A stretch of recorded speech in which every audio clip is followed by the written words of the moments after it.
Penyidik KPK menyita sejumlah dokumen yang diduga terkait dengan dugaan korupsi pengadaan barang dan jasa untuk kelengkapan rumah jabatan anggota DPR. Penyitaan ini terjadi usai pemeriksaan terhadap Hipi Hidupati, Kepala Bagian Pengelolaan Rumah Jabatan DPR RI periode 2019-2022. Juru bicara KPK Tessa Mahardika mengonfirmasi bahwa dokumen yang disita berhubungan langsung dengan pengadaan barang dan jasa pada rumah dinas anggota DPR. Penyidik KPK kini fokus mendalami pengadaan barang dan jasa tersebut yang mencuatkan dugaan penyalahgunaan wewenang dan potensi kerugian negara.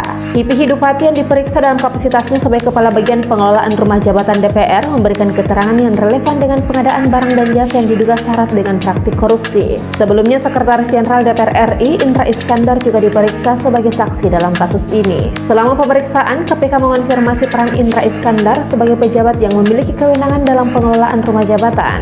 Selain itu, KPK menggali keterangan terkait adanya vendor yang diduga memperoleh keuntungan secara ilegal dari pengadaan barang dan jasa tersebut. Kasus ini menambah daftar panjang masalah pengadaan di DPR yang terus memicu kritik tajam publik. Keberlanjutan kasus ini sangat bergantung pada seberapa jauh penyidik KPK dapat mengungkapkan aliran dana dan pihak-pihak yang terlibat dalam kasus jaringan korupsi ini. Sebagai bagian dari langkah pencegahan, KPK telah melarang 7 orang yang juga terlibat dalam kasus ini untuk bepergian ke luar negeri. Orang-orang yang masuk dalam daftar pencegahan tersebut antara lain Indra Iskandar, Hipi Hidupati, serta beberapa direktur dan manajer perusahaan yang terlibat dalam pengadaan tersebut. Mereka terdiri dari Direktur Utama PT Daya Indah Dinamika Tanti Nugroho, Direktur PT Dwi Tunggal Bangun Persada Juanda Hasurungan Sidabutar, Direktur Operasional PT Avantgarde Production Kibun Roni, Project Manager PT Integra Indo Kabinet Andreas Catur Prasetya, dan Edwin Budiman, seorang pengusaha swasta.